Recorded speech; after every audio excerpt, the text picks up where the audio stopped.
Madame, monsieur, bonjour. Depuis 8 mois, Fabienne Bussiot est la nouvelle préfète de Nouvelle-Aquitaine et de Gironde. La première femme à occuper ce poste de haut fonctionnaire à Bordeaux.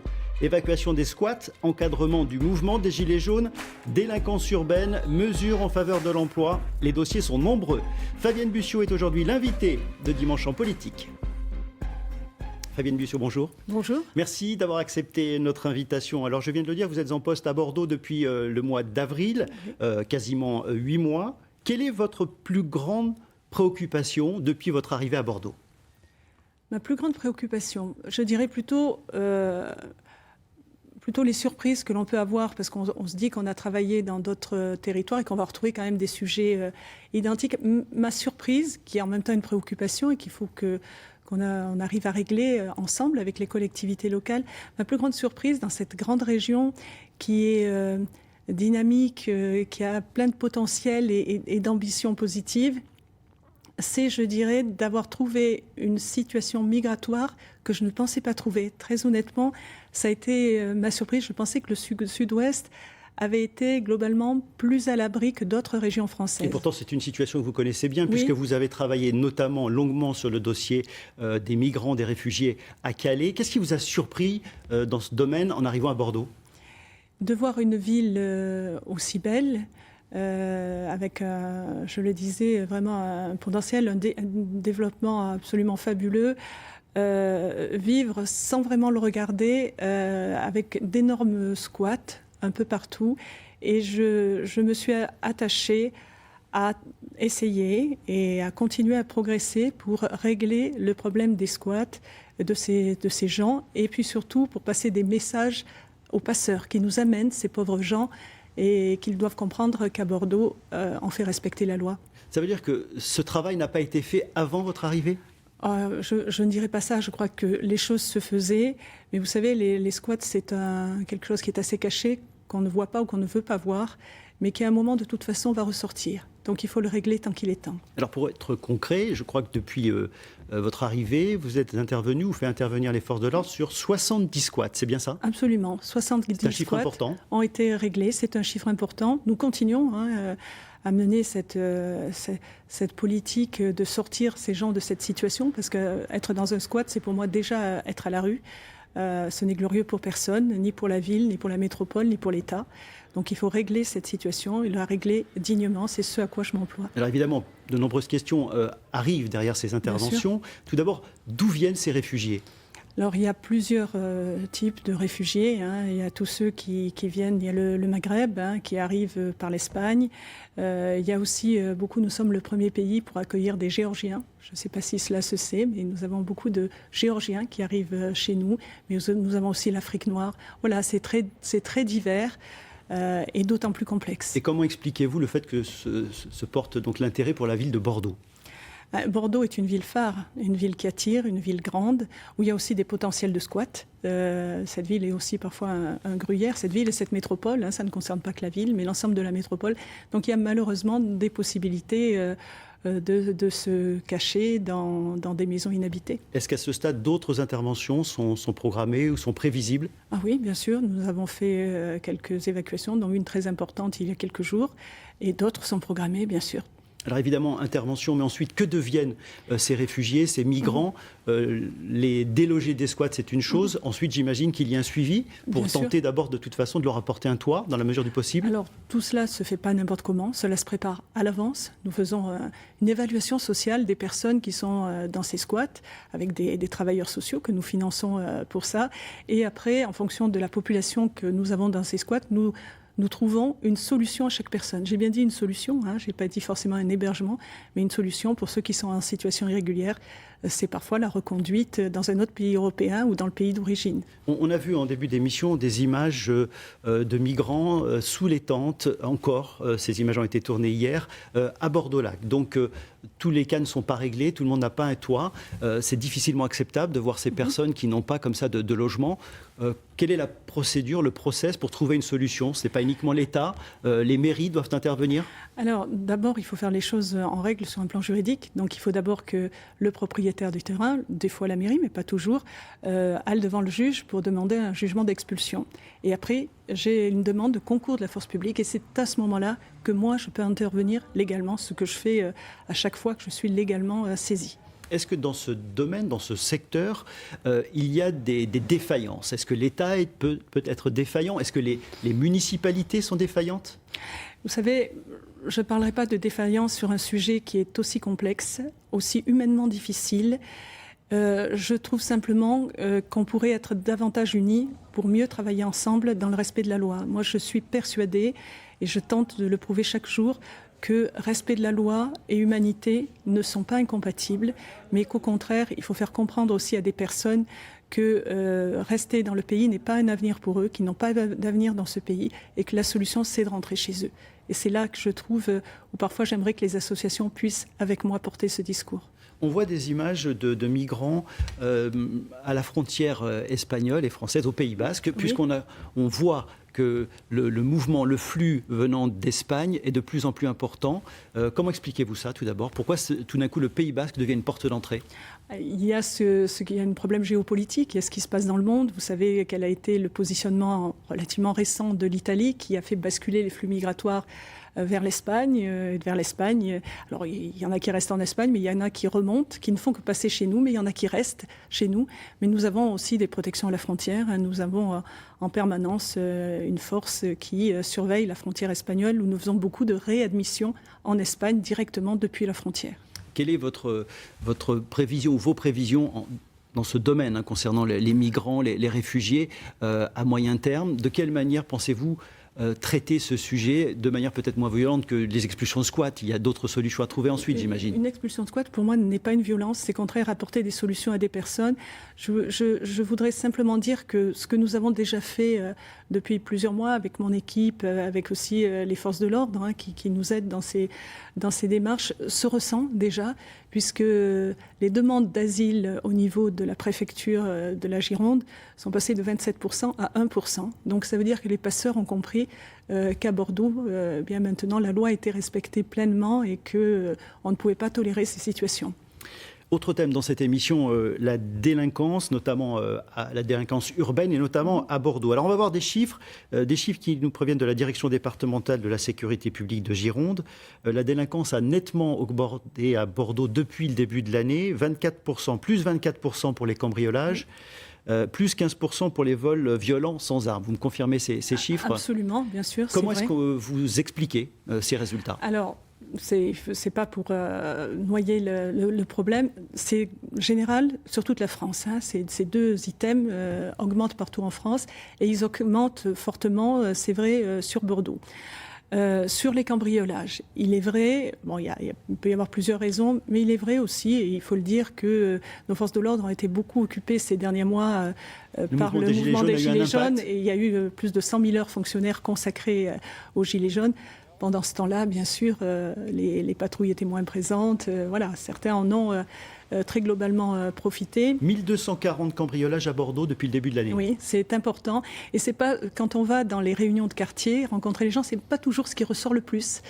Le sentiment d'insécurité ne vient pas toujours des cambriolages, mais plus, alors vous l'avez dit, des actions violentes qui sont commises contre les passants, contre les citoyens. Alors là, très clairement, nous avons sur Bordeaux, cela existe sur Paris et d'autres grandes villes de France, malheureusement, nous avons le phénomène de ce qu'on appelle les mineurs, les MNA, les mineurs non accompagnés violents, qui sont vraiment un fléau tant pour les personnes qui en sont victimes que pour eux-mêmes, parce que ce sont des jeunes souvent sous l'emprise de drogue et qui font des actes extrêmement violents. Est-ce qu'on doit considérer aujourd'hui que Bordeaux est devenue une ville dangereuse? Non. Non, absolument pas. Alors en plus, nous sommes dans un contexte où les élections municipales auront lieu dans quelques mois. Vous n'interviendrez pas là-dessus. Mais est-ce que c'est un thème qui est en train de monter dans le cadre de la campagne, justement? Oui, je peux comprendre qu'au moment de la campagne, certaines thématiques ressortent davantage. Ce n'est pas anormal que cette thématique ressorte. Néanmoins, il faut aussi raison garder. Il y a des choses qui se passent à Bordeaux, mais vraiment tout peut encore. On est en train de travailler là-dessus. Et franchement, il n'y a rien de dramatique. C'est dramatique pour les gens qui en sont victimes, mais on arrive à le traiter, à le réguler, que ce soit au niveau des forces de l'ordre, puis aussi avec l'action de la justice. Est-ce que c'est une difficulté de communiquer ces chiffres ? On vient d'avoir ces chiffres, ils sont assez récents. Oui. Votre prédécesseur ne les a pas toujours communiqués d'ailleurs. C'est un problème de communiquer sur les chiffres de la délinquance ? Je crois que c'est un problème. Tous les chiffres sont un problème. Mais il ne faut pas penser que... Moi, je suis d'accord pour donner les chiffres à condition qu'on puisse donner l'explication avec. Donner des chiffres bruts peut donner lieu à de mauvaises interprétations. Voilà, j'ai autorisé le directeur départemental de la sécurité publique à communiquer sur les chiffres, mais avec l'explication qui va avec. Et je me suis engagée, ce que je faisais dans tous les départements et les régions où j'ai servi, chaque début d'année, de faire un point avec les médias sur les chiffres de la délinquance dans le département, ce que je ferai prochainement. Vous avez évoqué le mouvement des Gilets jaunes et les conséquences sur l'action des policiers notamment. Oui. Quelles mesures allez-vous prendre pour tenter de faire baisser ces chiffres maintenant que le mouvement est peut-être moins présent dans le quotidien des forces de l'ordre ? Nous avons, c'est normal, il y a moins de manifestants, on le constate dans les rues, donc on a changé de système d'intervention. Il a fallu l'expliquer aux commerçants qui ont vu à nouveau les gilets jaunes, même s'ils étaient moins nombreux dans les rues. Donc vous avez vu que samedi dernier, pour la première fois, nous avions une manifestation déclarée. Nous avons reçu les organisateurs gilets jaunes de cette manifestation. Nous avons travaillé le parcours avec eux. Et alors rien n'est jamais sûr, mais on travaille avec eux et pour l'instant on peut dire que les choses se passent dans des conditions acceptables. Alors vous venez d'évoquer la manifestation du week-end dernier. Le week-end dernier, c'était la date anniversaire du mouvement des Gilets jaunes, justement. Un an après, quel est le bilan dans la région ? Regardez les explications de Gilles Bernard. Près de 2000 personnes dans les rues, quelques débordements et une dizaine d'interpellations. La manifestation bordelaise restera l'un des temps forts de ce week-end anniversaire dans notre région. Mais les ronds-points ont également connu un regain de mobilisation. C'est de là qu'est parti le mouvement il y a un an, autant de points d'ancrage et de rencontres pour cette nouvelle forme de contestation. Il y a eu pas mal de liens, de personnes de tous bords confondus. Ça a créé énormément de liens, ça fait du bien. On sait qu'on n'est pas tout seul. Des liens et des revendications partagées comme sur cet autre rond-point à l'entrée de Bayonne avec un même constat. Rien n'a vraiment changé aujourd'hui, à commencer par le coût des transports. Si ça continue, on va arriver à 2 € sur le diesel. Donc voilà, il faut qu'on rachète des voitures neuves, électriques, comment les gens font, quoi. Des charges toujours aussi lourdes malgré un pouvoir d'achat légèrement revu à la hausse. De quoi continuer à alimenter leur colère, même si la mobilisation n'est plus ce qu'elle était. Le mouvement des Gilets jaunes vous inquiète-t-il toujours aujourd'hui, un an après ? Plus qu'un sentiment d'inquiétude, c'est un mouvement qui était, en tout cas au début, et sur ce qui l'a motivé, très respectable. Et que nous avons, enfin je l'espère en tout cas, beaucoup respecté. On pouvait comprendre les revendications des citoyens. Ce mouvement a évolué. Nous avons toujours des gens dans les rues. C'est plus tout à fait les mêmes qu'au début. Et je trouve surtout, même si tout peut toujours aller plus loin, et il y a quand même eu de vraies réponses d'apporter et que la majorité d'entre eux en ont quand même conscience. Justement, le grand débat, selon vous, a-t-il apporté les réponses que demandaient en fait ces Gilets jaunes et ce mouvement est né d'une colère. Est-ce que le grand débat a apporté les vraies réponses ? Je suis persuadée qu'il est toujours important d'échanger avec les gens et même surtout ceux qui paraissent le plus en colère. La manifestation signale un malaise et il faut aller après au-devant des personnes. Moi, j'essaie modestement, au niveau qui est le mien, de le faire face aux personnes qui souhaitent évoquer une situation, ou que ce soit un élu ou une entreprise, enfin, quelque chose qui ne va pas.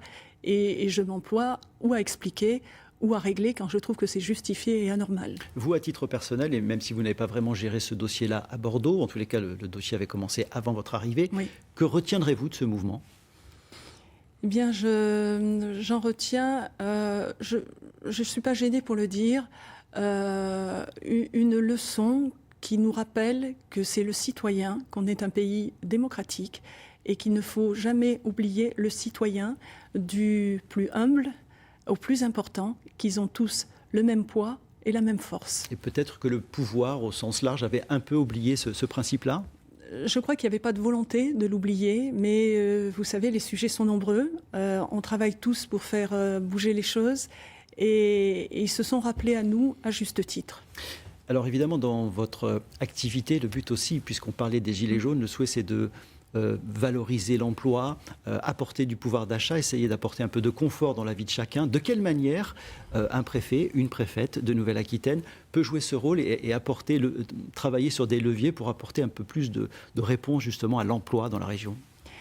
Eh bien d'abord, en travaillant avec les chefs d'entreprise, j'ai rencontré récemment tous les présidents de CCI, je rencontre aussi tous les acteurs économiques, mais c'est aussi, et on parlait tout de suite de ruralité, de personnes un peu à l'écart. Nous faisons avec le conseil régional en commun des réunions sur ces territoires pour une entreprise qui soit perd des emplois, soit veut s'installer. Nous avons vraiment la volonté de faire aller nos entreprises sur des secteurs hors métropole pour créer de l'emploi sur place à disposition des citoyens. On voit aussi que l'emploi ou les offres d'emploi existent dans la région et pour autant elles ne sont pas pourvues, ces offres. Il y a donc une adéquation entre l'offre et la demande. De quelle manière est-ce que l'État peut inciter, aider à trouver une corrélation ? Alors l'État y travaille. Pas tout seul, on y travaille avec la région notamment, mais avec nos différents partenaires.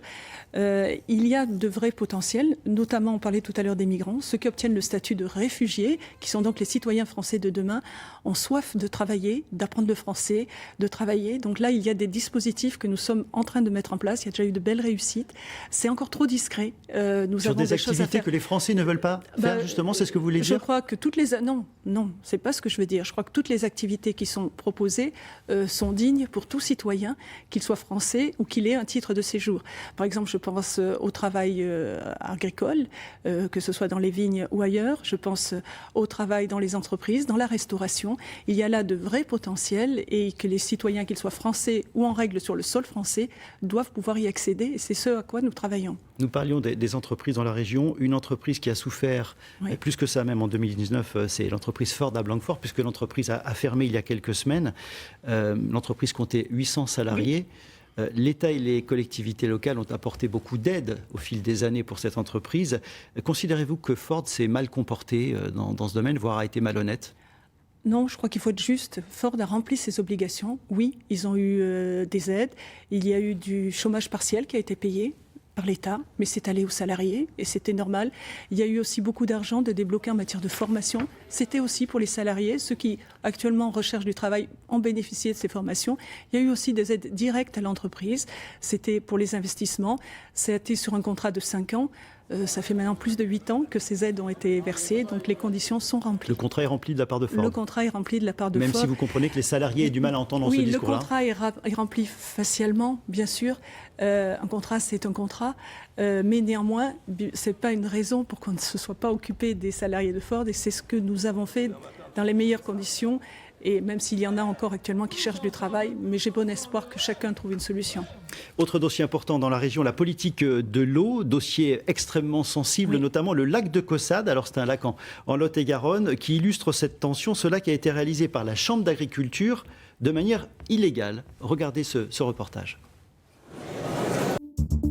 C'est l'histoire d'une guerre de l'eau en plein cœur du Lot-et-Garonne, avec pour champ de bataille cet immense cratère. Ici, derrière cette digue, la boue pourrait bientôt disparaître sous des milliers de mètres cubes d'eau. La surface du lac fait environ 20 hectares. Au plus haut, il y aura 12 mètres d'eau, c'est-à-dire un pied de digue. Et ensuite, tout ce qui n'a pas été cultivé là sera sous l'eau, à quelque chose près. Un bassin de stockage prévu pour l'irrigation, creusé illégalement par Patrick Franquin et ses collègues agriculteurs. En novembre dernier, alors que le chantier avance, leur autorisation leur a été retirée. Mais grâce au soutien de la Chambre d'agriculture propriétaire du terrain, ils ont décidé de passer outre et d'achever les travaux. Physiquement, il existe, donc il n'y a plus qu'à le remplir. Mais vous allez l'exploiter, quoi? Oui, on l'exploite, bien sûr, oui. Bien sûr. Ce reportage a été réalisé lors de la construction de ce lac. Vous confirmez aujourd'hui que ce lac est illégal ? Oui, actuellement, il est illégal. Je dirais que c'est même plus grave que ça, parce qu'actuellement, on ne sait pas s'il n'est pas même dangereux. Donc néanmoins, c'était une situation, moi je crois que tout le monde peut comprendre que je suis plutôt très favorable aux retenues d'eau. C'est logique, on manque d'eau l'été, l'hiver on peut faire des retenues d'eau, le tout c'est de les faire dans des conditions de sécurité pour le citoyen, dans le respect de l'environnement, et qu'il faut pour cela remplir un certain nombre de conditions, ce qui n'a pas été le cas pour cette retenue de Caussade. Mais vous savez que nous avons choisi un chemin dans le respect de tous. Je pense que ni pour l'État, ni pour la Chambre d'agriculture, ni pour les agriculteurs, ni pour les associations environnementales, c'était un sujet qui était honorable. Il faut qu'on en sorte par le haut. On a tracé un chemin.